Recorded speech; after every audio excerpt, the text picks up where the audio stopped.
Duk macen da take yi ma abubuwan nan biyar to tabbas ta kamu da masifaffen sanka. Kawarka ce, yar uwarku ce, classmate ɗinka ce, abokiyar aikinka ce, kai koma wace ce in dai tana yi ma abubuwan nan to tabbas ta kamu. Kuma duk yadda aka kunya ci tana ta faɗa ko kuma tana jiran ka gane alamomin nan ne dan ka fara furtawa. Ko me bi tsoron faɗa take ji tana tunanin zaka ce baka son ta ƙarshe alaƙar da ke tsakanin ku ta lalace. Amma fa za ta iya kasancewa kai ma kana son nata kuma kai ma tsoron faɗar kake ji saboda haka. In kuwa ka ne daga yanzu baka da sauran damuwa. In har tana yi ma abubuwan nan to mun baka green light ka je ka fesa mata yanzu haka za ka yi mamakin murna.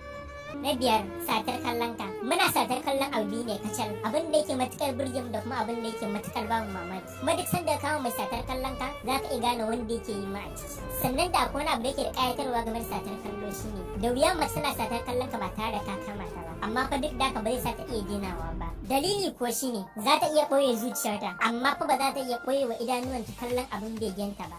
4. Yin dariya. Babbar hanyar shiga zuciyar mutum shine sa shi dariya da kuma yin dariya akan abin dariyarsa. Mata sun san da haka. Shi yasa duk namijin da suke so suke kokarin sa shi dariya da kuma yin dariya akan abin dariyarsa ko da ko abin bai kai ai dariyarsa ba. Misali, sau da dama in kana zaune cikin mutane za ka yi wani abu dan ka ba wa mutane dariya. Sai bayan ka gama za ka fahimci abin bai ba wa kowa dariya ba. Hakan da kunya da takaici. Amma inda a ce akwai mace da take koya son ka a wajen to tabbas za ka kai dariya. Ita ma fa ba wai abin ya bata dariya bane. Ta yi ne kawai dan kai tunanin ka sa ta dariya. Inda akwai take yi ma irin hakan abokina akwai magana. Amma dai yanzu dan yi wa bidiyon nan like mana don mu ne fa.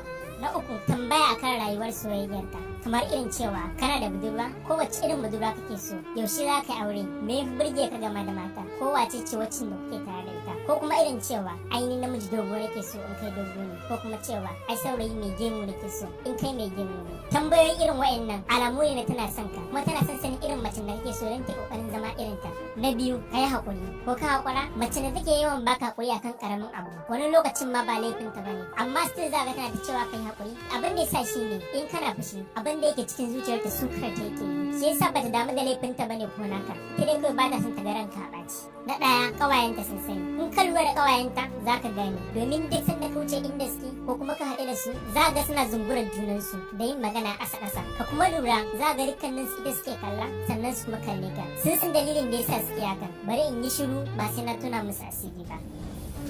Abubuwa 5 ɗin kenan. In kana son sanin irin san da budurwarka take ma to kalli wannan bidiyon. Ko kuma a ƙarshe matan da suka shaku da kai za su iya nuna ma wasu daga ciki ba da nufin soyayya ba, amma duk macen take nuna ma sama da rabi to tabbas tana son ka, koyewa kawai take. Shin da akwai ka rubuta mana a comment za mu so sani. Ka yi mata shaɗin bidiyon nan don ta gani. Dan Allah ka yi mana like ɗin bidiyon nan da subscribe. Ka taɓa alama